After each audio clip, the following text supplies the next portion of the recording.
the time of God's favor. Now is the day of salvation. Let us pray. Salamat Ginoo sa daga, salamat din to God sa another day na as you worship you, O God, incorporate you. Also God, we pray na pagkakadayon na kituan ka lang karoon ng presensya mo, O God. Also Ginoo, we pray good sa mga kaubahan ng pag-ial, peace and respect sa iyo, God, na magkakating na si Pilipinas. Also, sa pagkakalan din sa mga pulong karoon, ito yung nag-aabi sa kansa-kansa ng mga kasing-kasing ng una, na magpili sa pag-organ sa yan ng pamahagi, ang panahon Ginoo, speak, magpili ka na ng organ, Lord, salamat sa ayos, mga person ko na lang natin sa pusa. Kaya na kayo sa pusa sa ngalan ni Jesus. Amen. Pusa.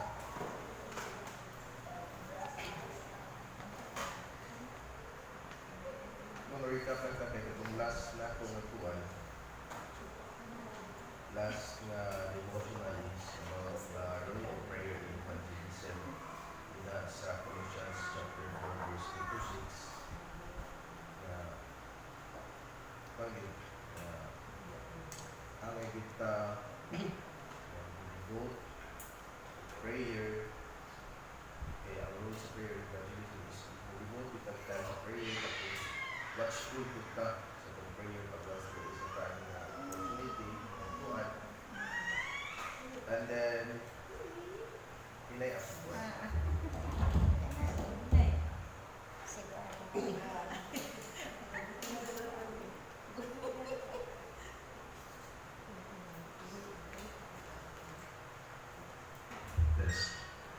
Pina?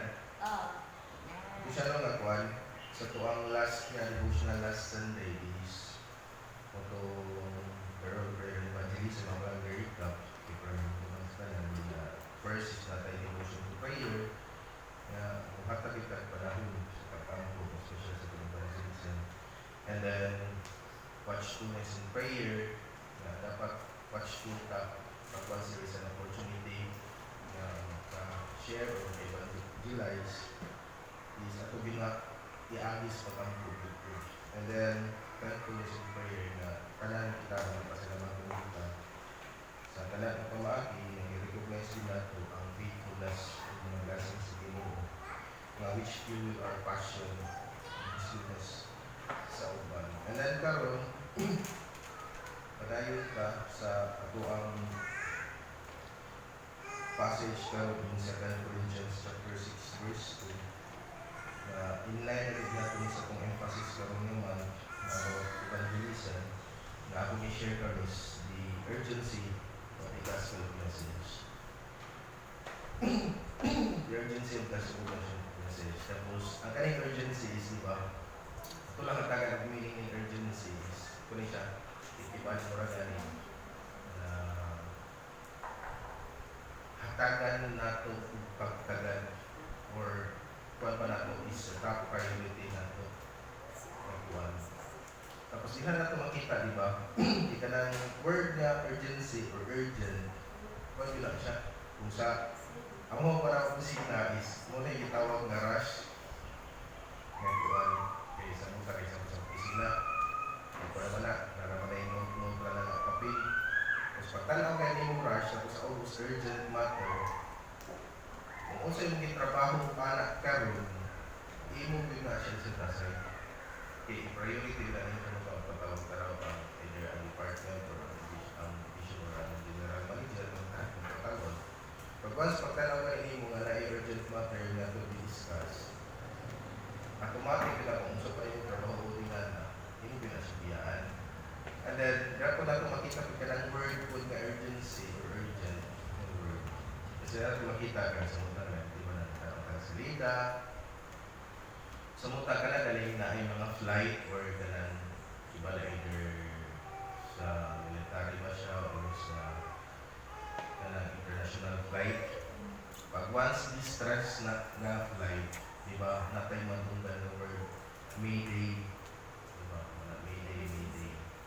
So pasabot, ang meaning yun ana is need nila o immediate nga response or rescue pag once mawag ang tayo nga makalan sila or kaya emergency landing kung makalan sila din sa to pero kung di ko sila kalan di ba lagay na yung ato dito nga a quick response na team ato dito kaya response sila kung sa di ba wala siya kung mga stress flight kung sa ira po tawag nga ito nga pag manawag na ganit na sila sa tuwan sa command center nga pag-ara gani nga kuwan na need backup di ba automatic ang inyuhang health inana swing hindi siya okay i-kuwan mo i-groupings mo tapos ilabay na gawa na ingon ba nga wala na hindi na ingon ba nga sir dili ko pwede sa kuwan di na automatic mo na i-grouping mo na tapos bahala whether you like it or not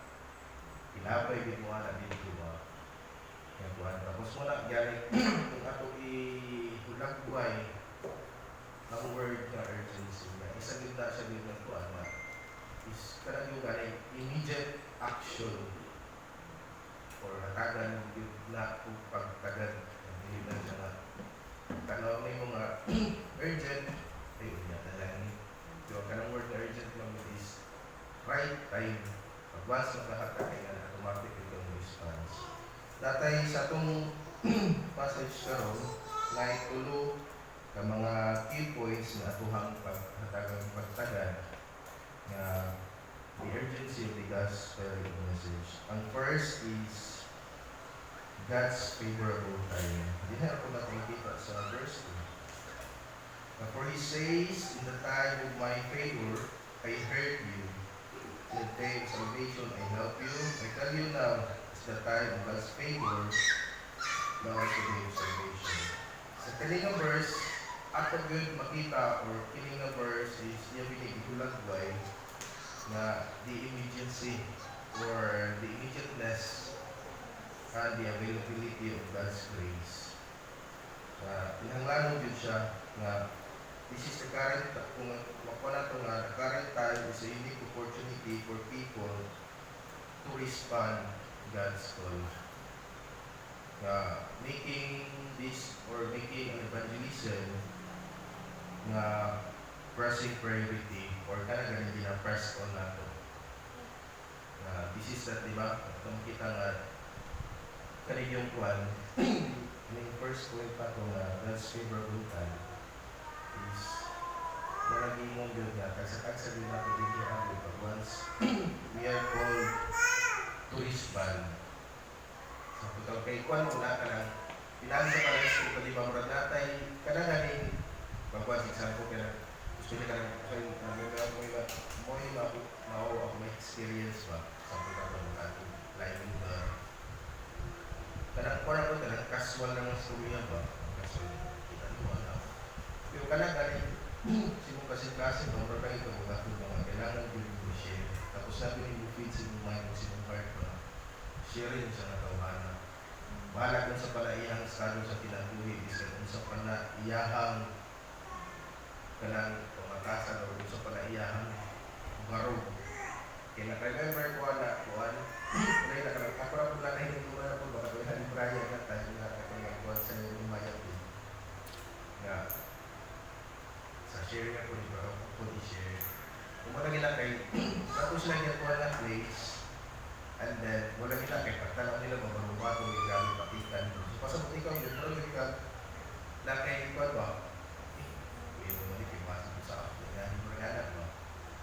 Tapos, wala dito nga, ilara siya nilabihan kay tumunan ng pagtagas baru mga iyaw matay kami, hindi pati, tapos barubato to. Pero from auto time nga, lalabyan daw nila, pero yatuan po daw nila niya area iba. Kung nila ni Jimmy nga kung natay. Tapos ito din na nakita ba nga, grabe din yung pag once ang Ginoo may magkapamuhat sa pala sa kabarumbado ng tao, sa palalipatit niya, o sa palayahan sa estado siya tinatoy. Pag once ang Ginoo na yung minutuan, ano ba? Duplan mo siya. Kaya naman, may nakita makita ba nga, sa kalingkod nga inline ako sa tuwang panahon nga kung yun nato i-first one yun nato is tapos kung unsay or itawag ka sa Ginoo na to respond this kind of duty which is to evangelize is mo kinay ato ibuhat yun nasa top priority sa pagpinaguli. There's a God's favorable time na ihatag sa ito, isang buka ko at nakakarito ang praise. Pag once naka-faith one, mo kung binatong verse ka ron is hindi mo kiingong na one, tomorrow is the day of salvation, but today is the day of salvation. So, kasi that day, one yung sa immediate needs of action. Itong first point nato no, nga pag once there's a favor of God's favorable time sa ito ang pinatuloy na need to respond sa tumakitan ito. Di siya magtutokot kung atok pa na ikuhan pag once there is, di ba, kung okay, ano yung siya ito ikuhan. Pag once na ay disaster, na naitawag na ito na one, na ICS, Incident Command System. Pag once there is an Incident Command System yung anak, pag once ka ito na siya kumando, ikibalik sa putaw na isunog o na ibaha, na bagyo, i-activate na ICS, Incident Command System, and then there is a head na mo'y udala sa mga system. Mga mo respond, tapos na itawag ng mga quick responder. Sa putaraw na emergency dito, automatic, pag tawag sa ingana sa inyong kuwan, hepe, ang katong quick responder, mo respond din tayo. Dili ka rin yung mga, kunya sa circuit, ang pagpawasingan ang sakyan, kunya sa circuit, wala pa lakpang kuwan. Automatic, wala pangitan mo anak mamaagi, either kung ka na bang unit yung dalon, or other na unit na available, na may gamitin ko. Immediately na siya, kinarara mo na ihatagod kay kibalik ka kung sa kana siya nga kuwan, there is a time na dapat mo respond din mo. In the same way sa to ako, pag once we are called, mo respond din tayo na. Kaya kuwan, ikibalik mo sa Kristuhan, ay kung sa kaya kung sa emergency pa, na ay ditawag na quick responder, sa to ako mga Kristuhan, dapat ako yung mga quick responder. Ilan na lang yung mga kuwan ko na siya. Brad, latsa, ako sa tawag ng pastor dito at ikaw mga kuwan. As simple na doon na kuwan, to share kung isang punta, kung gusto siya magpabalik kuwan, alam mo tayo, ibaling maglalakay experience, and then muna po natin the way of life na ginagawa. At ang ibaling mo maglalakay na personal testimony mo nga how you receive or yun sa kasalin mo. Naikon mo na. Isa parat, ako sa ato na mo dito, ako sa among pastor, o sa amyaw. Gawin ang guru ta, ibaling, Monday siya gusto nga pa, kaya galing na tayo ng ibuto, Monday. So, isa parat, Wednesday tayo sa ituloy ka na, or diba, ang kuha na ito, momentum ba? Wala na siya. Pag once, nalang, ato lang di siya, kung gusto ko na ito. Kaya what? Kaya ito po kapalang kung usap ko ay pamagi ko sa Ginoo sa pagtabang niya. The second is the immediacy or the immediateness of salvation. The same, yun natin makita sa verse 2. Now is the day of salvation. All we know that salvation is not a distant future na pag-iimong baka. May ugma, o sa semana, o sa bulan, o sa magtuloy. Event of a present reality that can be accessed now. This sense of immediateness underscores the importance of sharing the gospel promptly and without delay. Yan ang lagyan ng pag-iimong ina. Kaning yung pagkuhan, kaning immediateness of salvation is dapat yung dilipin na siya, dilipin na siya ma-delay. Diba? Wala yung dinatog yung kuhan from the words sa ang tima talanggaan na urgency is ato yun kuhan na ikipali pag once immediate na siya tutok yun tayo anak nagkuhan taga na ito kikibalong kataga na ito gamot ato ipang priority focus mo tayo anak kuhan di mo mo gina kaya again mo gina magkuhan din na mo gina nakasuka sa tuwa as a Christian, as children of God, mo gina nakasuka sa tuwa Magilang, mas mahimo, kanang yun ako, kaya di ba hindi ko lang idea is promptly and without delay. Hindi na talang yun ito, kanang sayang di ba? Kaya sayang mo, okay, kanang mo siya tulis. Nataga na kagad favorable time. Pagkas pagkala tayo, pagkasupili ba kayo kung ano ito? Natugod ko lang, tutukan ba? Sa po natin mga kailan, natin mga relatives. Di ba, kailan kung sabukan na nalay yung mga reunion. Tapos kaya kung na tayo, makashare din ka sa mga pagkana ka na ay mga sa Korean po that time. Tawag nila pag may reunion, reunion, may mga parinti, mga sita ay kailan yung favorable time nila sa mga share din na. Tapos kung naapot tayo mga event po sa school, di ba, kanang yung mga alumni kami, ato lang, tikipal mo, kanang yung mga time or mga favorable time sa mga Christian na mapaabot ang mensahe sa kaluwasan. Ang magiging mo nga, that's one importance of sharing the gospel promptly and without delay. Kung second naman, the immediateness or immediacy of salvation. And the third and the last na to na key point sa maong verse na kung di pa nagdungan karon is the divine assistance. Hindi na po natin makita sa to sa maong phrase na in the day of salvation, I help you. Ang atong number 3 na key points is divine assistance. God actively assists and intervenes in the process of salvation. This reassures us that as we evangelize, God is working alongside us, making our efforts fruitful and meaningful. Muna gingon kayo na pag once ang Ginoo mo'y magapamuhat sa tanan, plastar din na, pinigin ba nga, planan ko din sa tanan. Muna sa pagpamuhat, ano mo sa pag once we are a quick responder sa call sa Ginoo, tapos ni-respond ka without delay. Ang Ginoo yung plastar ang tanan. Dilibin ko ba nga lagi ba ko sa mga basta kaya iba din nga natin kuha na but once we are willing na mapagamit sa lahat ng sarili but once we are open heart sa any kind of opportunities na ato mabuhat isang ginugin na mobile plaster plan siya sa tanan sa pagpanalong palandaan nato tapos sa tao na ato ipang-approach sa lugar nga dapat asa tawag to halayo ba na siya sa Ginoo tingala pa mga kung sa kwan pa nato ba mga bandaan ba kung sa kwan pa ba kung salita pa mga scripted na daan ba mas ano mo ay ana Ginoo ang pagmamahal muna yung tawag nato na divine assistance of God pag once kita respond sa mga ulo sa Ginoo without delay na hopefully kita bisuhanon nato kung sino mapangalit pa namin. Ako pa wala doon, ako pa ma-apply sa na kung tinagwit kay we are the process to be parang sa gusto sa Ginoo ng tato sa Ginoo.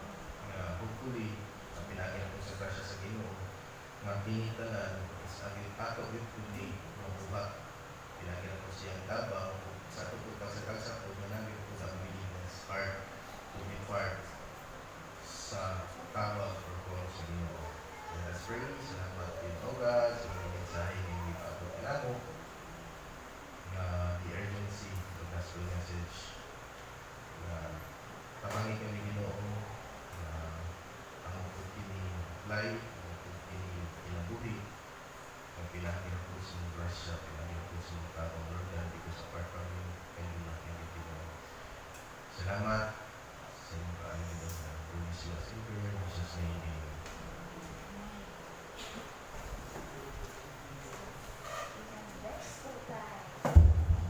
Bless pa ka mga isuon.